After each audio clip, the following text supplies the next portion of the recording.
नमस्कार।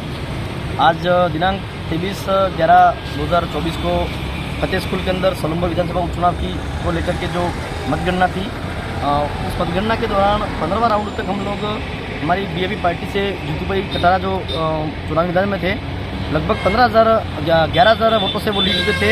लेकिन 16वें राउंड से लगा करके 22वें राउंड तक उसके बीच में जो उस मतगणना स्थल पर जो आरओ थे, एआरओ और कुछ ऐसे कार्मिक थे जो लोग पूरी तरह से बीजेपी को जिताने के पक्ष में थे।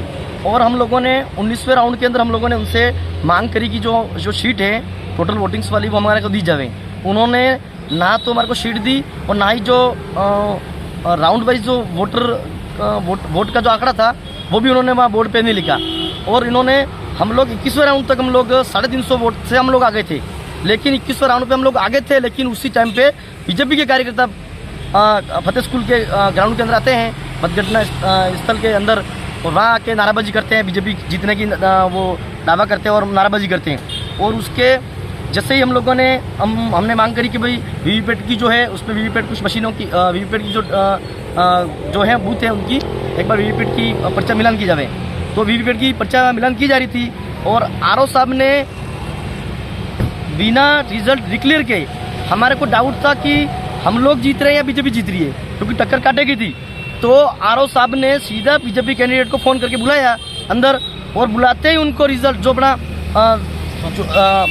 सर्टिफिकेट होता है जीत का, वो सर्टिफिकेट उनको पकड़ा दिया और उनको माला पहना के कम से कम 50 से ज़्यादा कार्यकर्ता उस मतगणना जो स्थल था उस रूम के अंदर पहुंच गए। हम लोग वहीं के बैठे थे और हम लोगों ने तुरंत उस टाइम पे हम लोगों ने रिकाउंटिंग की हमने एप्लीकेशन दी। लेकिन आरओ साहब ने लेने के बाद में एप्लीकेशन लेने के बाद में 3 घंटे से हम लोग वहीं बैठे हुए हैं और वो रिकाउंटिंग नहीं करा रहे हैं।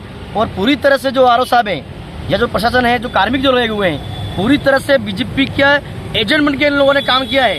हम लोग ये चुनाव जीते हुए चुनाव थे, लेकिन हमारे को सोची समझी साजिश के तहत हम लोगों को चुनाव हराया गया है। हम लोग रिकाउंटिंग की मांग करते हैं कि जब तक रिकाउंटिंग नहीं होती है हम लोग या मतगणना स्थल से हम लोग पीछे हटने वाले नहीं हैं। धन्यवाद।